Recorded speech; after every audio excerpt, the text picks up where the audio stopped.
Las Vegas, une ville qui ne dort jamais, mais qui parfois retient son souffle. Dans l'immensité de l'Allegiant Stadium, la lumière se tamise. Le 13 septembre 2025, deux hommes s'avancent vers le ring. Pas seulement deux boxeurs, mais deux histoires. Deux mythes vivants qui convergent dans un même instant. D'un côté, Saúl Canelo Alvarez, l'enfant roux de Guadalajara, devenu l'incarnation d'une nation.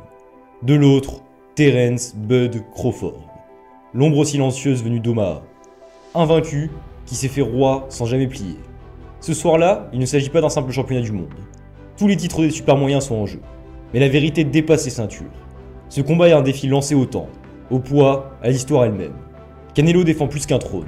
Il protège une dynastie mexicaine bâtie sur le courage et la douleur. Crawford, lui, gravit une montagne que personne n'imaginait franchissable. Deux catégories plus haut que son dernier sacre, pour affronter l'homme que beaucoup considèrent comme le visage de la boxe moderne. Netflix diffuse l'événement au monde entier.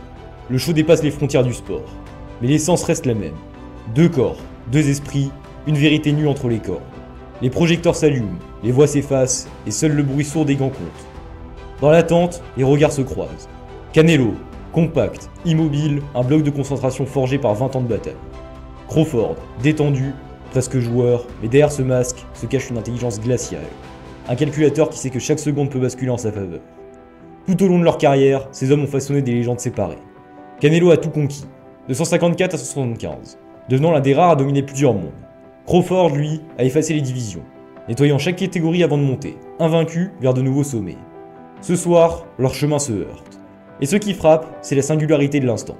On parle de combats historiques chaque année, mais rares sont ceux qui méritent vraiment ce mot. Celui-ci, oui, car il oppose la force que l'habitude à l'art de l'adaptation.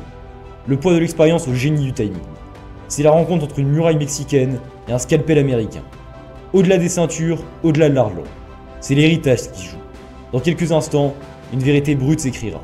Canelo, Crawford, deux noms qui marqueront la nuit à jamais. Juste avant de commencer, petit rappel rapide, la plupart de mes vidéos sont démonétisées, du coup si tu veux soutenir la chaîne, tu peux le faire en rejoignant la souscription à 3,99€. C'est pas grand chose, mais pour moi ça change tout. Merci à ceux qui le font, et maintenant, je vous souhaite une très bonne vidéo. Avant de devenir une star mondiale, Saúl Alvarez n'était qu'un gamin roux dans un quartier populaire de Guadalajara. Dans un pays où la boxe est une religion et où l'idéal du guerrier se transmet de génération en génération, son apparence singulière attire moquerie et regard curieux. Mais derrière ce visage d'enfant pâle et ce corps frêle, se cachait une détermination inébranlable. Il est le plus jeune d'une fratrie nombreuse, tous attirés par les rings. Ses frères montaient déjà dans les petites salles de Jalisco et le suivaient observant et absorbant. À 13 ans, il laisse ses premiers gants. Très vite, on devine qu'il n'est pas comme les autres. Il possède une puissance rare, un instinct qui ne s'apprend pas. À 15 ans seulement, il passe professionnel. C'est un âge où beaucoup hésitent encore sur leur avenir. Lui choisit la dureté des salles enfumées, les combats dans des arènes improvisées, les bourses maigres, mais l'envie immense de s'élever. Le Mexique a toujours produit des boxeurs forgés dans la douleur. Mais Canelo arrive avec une différence. Il refuse de se limiter à l'archétype du cogneur. Dès ses premiers rounds, on remarque une curiosité, une envie de maîtriser chaque nuance du noble art. Il encaisse, il contre, il apprend. Il ne copie pas, il construit. Les routes poussiéreuses de Jalisco l'ont vu courir à l'aube, son corps d'adolescent déjà sculpté par la discipline. Sa famille, modeste mais soudée, le pousse à croire en son talent. Ce n'est pas seulement un choix sportif, c'est une échappatoire, une promesse d'offrir à ses proches une vie meilleure. Rapidement, les promoteurs locaux s'en quittent une pépite. Le surnom Canelo, Canel, en référence à sa chevelure rousse, devient une marque, une identité. Mais au-delà de l'anecdote, c'est une affirmation. Il transforme ce qui le distinguait en symbole de fierté. Dans un pays marqué par des figures mythiques comme Julio César Chavez, Eric Morales ou Marco Antonio Barrea, porter le drapeau tricolore sur ses épaules est un honneur et un fardeau. Le jeune Saúl le sait. Chaque coup porté sur le ring est une manière de répondre à une question simple. Est-il digne d'être l'héritier de cette lignée? Dans les regards des aficionados mexicains, la réponse viendra plus tard. Mais déjà, au cœur de sa jeunesse, une vérité s'impose. Canelo n'est pas qu'un autre gamin. Des rues de Guadalajara, il est l'incarnation d'une promesse. Et cette promesse, il va la tenir. À plus de 2000 km de Guadalajara, loin du soleil mexicain, une autre histoire s'écrivait dans l'ombre des rues d'Omaha. Nebraska. Là-bas, la boxe n'a jamais eu la même aura qu'au Mexique. Pas de temple dédié, pas de mythes nationaux, mais pour Terence Crawford, ce ring poussiéreux dans un gymnase local allait devenir l'unique horizon. La seule sortie possible d'un quotidien marqué par la violence. Enfant, il grandit dans un environnement dur, où les disputes se règlent à coups de poing, bien plus souvent qu'un coup de mot. Sa mère, forte exigence, lui impose discipline et fermeté. Mais c'est la rue qui le façonne, qui lui apprend très tôt que le danger n'est jamais loin. En 2008, un épisode dramatique vient tout bouleverser. Une balle tirée à bout portant lui effleure la tête, il survit par miracle. Cet instant devient un déclic. Crawford comprend qu'il a deux choix. Se laisser happer par la spirale de la rue ou consacrer chaque fibre de son être à la boxe. Il choisit la seconde option. Dans les salles d'Omaha, il s'entraîne avec une intensité quasi optionnelle. Peu de moyens, peu de reconnaissance. Mais une volonté qui dépasse tout. Ses coachs racontent qu'il restait des heures après les autres, répétant inlassablement les mêmes séquences, peaufinant ses déplacements, corrigeant ses ombres. Très vite, il se révèle capable de boxer aussi bien qu'en droitier qu'en gaucher. Un talent rare qui deviendra sa signature. Ce qui frappe chez le jeune Crawford, c'est son calme glaçant.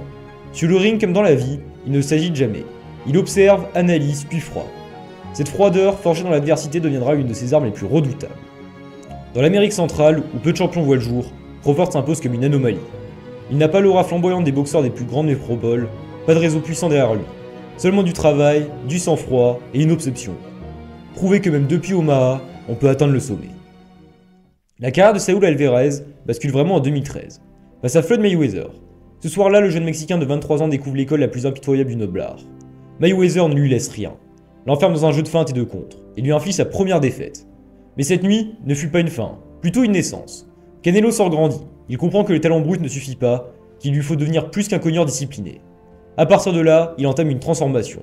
En 2015, il s'empare du titre WBC face à Miguel Cotto, la légende portoricaine. Cède son trône au jeune champion mexicain, qui s'affirme comme l'héritier d'une génération. 2 ans plus tard, la rivalité avec Gennady Golovkin fait entrer Canelo dans une autre dimension. 3 combats, 3 guerres, 3 controverses. Un nul, une victoire à la décision partagée, puis une dernière démonstration de maturité. Cette trilogie l'a forcé. Elle a fait de lui non seulement un champion, mais un symbole. Canelo ne s'arrête pas au point moyen. Il conquiert les super moyens, puis ose défier les mi-lourds. En 2019, il met KO Sergey Kovalev, s'offrant un titre WBO à 175 livres. Ce succès prouve qu'il n'a pas peur de défier des montagnes plus lourdes que lui, qu'il sait s'adapter et frapper au moment juste. Mais son chef-d'œuvre reste la conquête des super moyens. En moins d'1 an, il unifie toutes les ceintures. Callum Smith, Billy Joe Saunders, Caleb Plant, chaque victoire renforce son image. D'emprunt moderne, d'être capable de dominer par puissance, technique et sang-froid. En battant Plant en 2021, il devient le premier champion incontesté mexicain à 168 livres. Un moment d'histoire. Depuis, il défend son trône face au challenger. Il terrasse Jermell Charlo en 2023, puis neutralise Jaime Munguia en 2024. A chaque combat, le même scène. Canelo impose son reach, choisit ses coups avec une précision chirurgicale et rappelle que l'expérience est parfois plus forte que la foule. Bien sûr, tout n'a pas été parfait. La défaite contre Dimitri Bivol en 2022 a montré ses limites face à des gabarits plus grands et plus actifs. Mais loin de le diminuer, cet échec a nourri sa légende. Canelo reste l'homme qui a osé monter, l'homme qui n'a jamais reculé devant les défis. Aujourd'hui, il n'est plus seulement un champion, il est devenu une institution. Son règne n'est pas une suite de victoires, c'est une démonstration de constance, d'ambition et de maîtrise. Terence Crawford n'a jamais connu la défaite. Depuis ses débuts professionnels en 2008, il trace une ligne droite, méthodique et implacable, qui l'a mené vers une place unique dans l'histoire moderne. Son règne n'est pas seulement une succession de victoires, c'est une démonstration de contrôle total, une manière de résoudre chaque énigme que l'on place devant lui. Son premier grand coup survient en 2014, lorsqu'il bat Ricky Burns pour décrocher la ceinture WBO des poids légers. Ce soir-là, à Glasgow, Crawford n'est pas encore une star, mais il impose un rythme froid, une maîtrise tactique qui surprend l'Europe entière. Quelques mois plus tard, contre Yu Ortiz Gamboa, il prouve qu'il peut encaisser le feu et répondre avec le double. Bousculé en début de combat, il finit par démanteler le Cubain et l'arrêter au 9e round. La légende de Bud vient de naître. 2 ans plus tard, Crawford domine Victor Postol pour unifier 2 ceintures des super légers. Mais il ne s'arrête pas là. En 2017, il affronte Julius Indongo, détenteur de 2 autres ceintures. En 3 rounds, Crawford règle l'affaire. Résultat, il devient le premier champion incontesté de l'histoire moderne à 140 livres. Une performance rarissime. Son passage chez les Welter suit la même logique. Il débute par une démonstration contre Jeff Horn, puis accumule les défenses avec une régularité clinique. Kell Brook, Amir Khan, Shawn Porter. Tous cèdent, aucun ne trouve la solution. Porter, pourtant réputé pour sa dureté, finit par arrêter par son propre père après avoir subi trop de dégâts. Mais c'est en 2023 que Crawford atteint son sommet. Face à Errol Spence Jr., invaincu et considéré comme l'autre roi des Welter. Il signe l'une des performances les plus marquantes de l'ère récente. 3 knockdowns, un arrêt brutal au 9e round et une domination totale des statistiques. Avec cette victoire, Crawford devient champion incontesté dans une 2e catégorie. Une première pour un homme à l'ère des 4 ceintures. En 2024, il monte encore, battant Israil Madrimov, pour s'emparer d'un titre chez les Super Welter.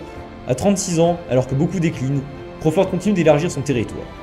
Chaque étape de sa carrière suit le même scénario. Observer, analyser, puis détruire. Là où d'autres enchaînent les guerres, lui accumule les démonstrations de maîtrise. Son règne, c'est l'art de rester invaincu sans jamais trembler. L'art de montrer que la perfection en boxe peut exister. Sur le papier, Canelo Alvarez et Terence Crawford partagent un point commun. Une intelligence de ring exceptionnelle. Mais leurs chemins vers l'efficacité sont radicalement différents, presque opposés. C'est ce contraste qui rend leur affrontement si fascinant. Canelo, c'est l'économie. Il avance sans précipitation, chaque geste est mesuré. Son style s'est affiné avec le temps. Moins de volume, mais plus de précision. Ses gardes compacts lui permettent d'absorber ou de dévier, puis de répondre par des contres tranchants. Il aime s'installer dans la zone moyenne, attendre l'ouverture et punir. Sa spécialité, le travail au corps. Peu de boxeurs aujourd'hui investissent autant dans cette cible, et peu le font avec autant de régularité. Chaque crochet au foie, chaque uppercut au plexus est pensé comme une mise en dette. Le corps encaisse, mais la facture se paye plus tard, quand l'adversaire ralentit. Pour Crawford, la logique est inverse. Il ne cherche pas à imposer un rythme fixe. Il observe, teste, puis change. Sa capacité à switcher de garde n'est pas un simple effet de style. C'est une arme stratégique. En orthodoxe, il dicte la distance avec son jab. En gaucher, il ouvre des angles pour ses crochets et ses comptes de la main arrière. Son art résiste dans l'ajustement. Chaque round est un laboratoire. Face à Spence, il a passé les 2 premiers à étudier, puis a démantelé l'invaincu round après round jusqu'à l'arrêt brutal. Là où Canelo impose sa densité, Crawford dissout celle des autres. L'un construit une forteresse imprenable, l'autre glisse autour des murs pour trouver la faille. L'un est le tank, l'autre le scalpel. Leur opposition révèle 2 conceptions du ring. Celle du conquérant mexicain qui avance pour marquer son territoire, et celle du technicien américain qui se transforme chaque duel en partie d'échecs sanglante. Mais il existe aussi des failles. Canelo a parfois souffert contre des adversaires plus grands et mobiles, capables de maintenir un volume de coups constants. Crawford, lui, peut se montrer vulnérable en début de combat, avant de calibrer ses réponses. Ces zones d'ombre sont les fissures que chacun cherchera à exploiter. Cette confrontation ne sera pas seulement un choc de puissance ou de vitesse, ce sera une collision entre 2 philosophies. Une lutte entre la force, de l'ancrage et l'art du mouvement. Entre un homme qui abat les murs et un autre qui trouve toujours la porte cachée. La boxe n'est pas seulement une affaire de victoire, c'est une histoire de transmission, de mémoire et d'héritage. Chaque génération cherche ses héros, et chaque champion se mesure à ceux qui l'ont précédé. Pour Canelo Alvarez comme pour Terence Crawford, le combat du 13 septembre dépasse la simple question du titre. Il s'agit de leur place dans le Panthéon. Au Mexique, Canelo porte un fardeau immense. Le pays a donné au monde des guerriers légendaires. Julio César Chavez, Salvador Sanchez, Eric Morales, Marco Antonio Barrera. Ces noms résonnent comme des prières dans les salles de boxe de Guadalajara au Mexico. Être le successeur de cette lignée ne signifie pas seulement gagner. Cela implique d'incarner une identité nationale. Courage, sacrifice, fierté. Pour beaucoup de Mexicains, Canelo n'est pas un simple boxeur. Il est l'étendard d'une tradition. Celui qui maintient en vie l'idée que le Mexique produit toujours les plus grands. Une victoire contre Crawford ne serait pas qu'un trophée de plus. Ce sera un acte de continuité historique. Pour Crawford, l'histoire se joue sur un autre terrain. Les États-Unis ont connu une infinité de champions, mais rares sont ceux qui atteignent la reconnaissance unanime. Bud n'a jamais eu la lumière médiatique de Floyd Mayweather, ou la flamboyance de Roy Jones Jr. Son héritage, il doit le construire par la pureté de ses performances. Être invaincu ne suffit pas. Ce qu'il vise, c'est le statut de figure intemporelle. L'inscription dans le cercle restreint des all-time greats. Battre Canelo en montant de 2 catégories lui offrirait cette consécration. Les trajectoires se croisent, donc autour d'un même enjeu, immortalité. Pour Canelo, défendre son trône face à un génie venu d'ailleurs. C'est sceller sa place comme le plus grand champion mexicain de son époque. Pour Crawford, arracher ce scalp dans un territoire étranger à son poids naturel, c'est écrire un des chapitres les plus audacieux de la boxe moderne. Chaque coup porté dans ce combat pèsera plus lourd que d'habitude, parce qu'il ne s'agit pas seulement de ce que les juges décideront à la fin, il s'agit de ce que l'histoire retiendra. Dans les décennies à venir, quand on parlera de la grandeur, les noms de Canelo et Crawford reviendront. La question est simple, qui sera cité en premier? Aucun règne, aussi brillant soit-il, n'échappe aux fissures. Derrière la gloire, les polémiques s'accumulent, rappelant que les légendes ne sont jamais parfaites. Canelo Alvarez et Terence Crawford n'y font pas exception. Pour Canelo, le premier scandale éclate en 2018. Contrôlé positif au clan Butérol. Il invoque la viande contaminée au Mexique. La suspension n'a duré que 6 mois, mais l'ombre est restée. Même blanchi par des tests capillaires, le doute ne s'efface jamais totalement aux yeux de certains observateurs. À cela s'ajoutent les jugements controversés qui jalonnent sa carrière. Le match nul contre Golovkin en 2017, avec une carte aberrante de 118-110, ou encore le fameux 114-114 face à Mayweather. Ces décisions nourrissent l'idée que Canelo bénéficie d'une protection implicite des instances. Enfin, ces clauses de réhydratation imposées à certains adversaires, comme Daniel Jacobs, renforcent l'image d'un champion qui joue avec les règles. Et depuis quelques années, un reproche tenace revient. Son refus de croiser David Benavidez, perçu comme l'adversaire naturel des super moyens. Crawford, lui, traîne d'autres ombres. Avant son triomphe contre Spence, son opposition a souvent été jugée trop faible. On lui reprochait de défendre ses ceintures face à des challengers secondaires, d'éviter les gros noms à cause des barrières politiques entre promoteurs. Son combat contre Edicius Cavalioscas reste aussi discuté. Un genou au sol non compté qui ressemblait à un knockdown oublié. Hors du ring, son entourage a fait la une. Son entraîneur, Brian Bomack McClintrey, arrêté à Manchester pour possession d'armes en 2023. Une affaire de vie close mais marquante. Enfin, Crawford lui-même a porté plainte contre son ancien promoteur, Bob Arum, l'accusant de discrimination. Un conflit qui a révélé les tensions profondes de sa carrière. Ces zones d'ombre ne diminuent pas leur accomplissement, mais elles ajoutent de la complexité à leur portrait.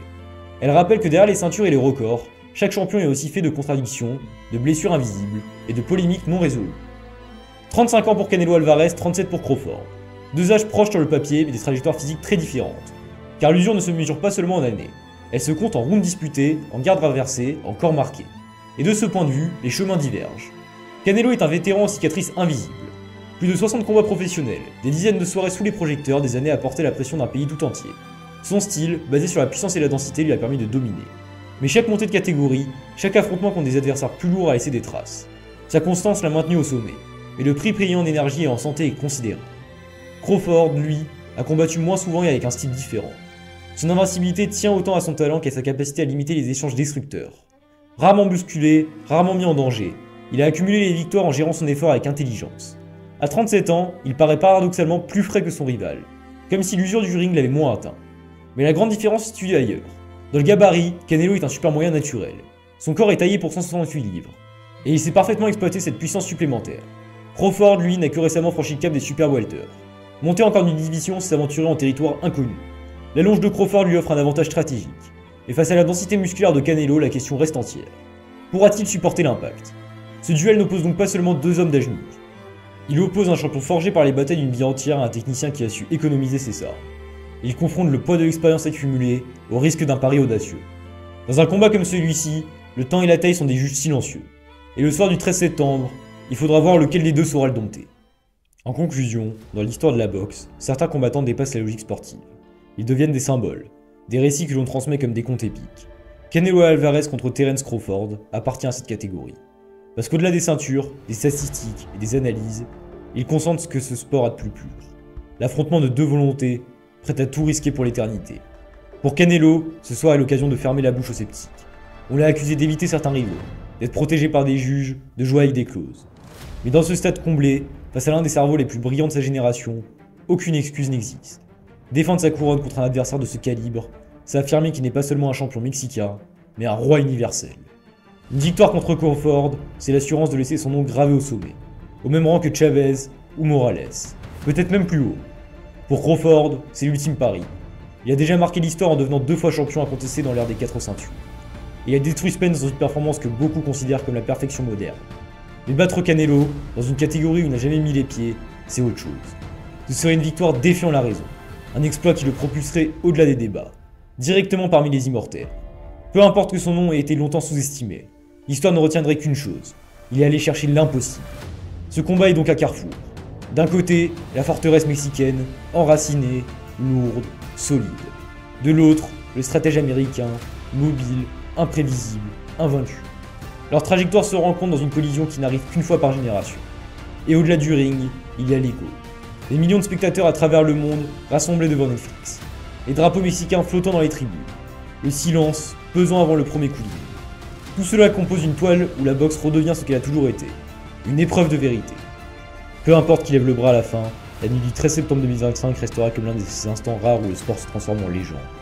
Parce que parfois, la boxe ne parle pas seulement de ce que l'on gagne, elle raconte ce que l'on ose défier.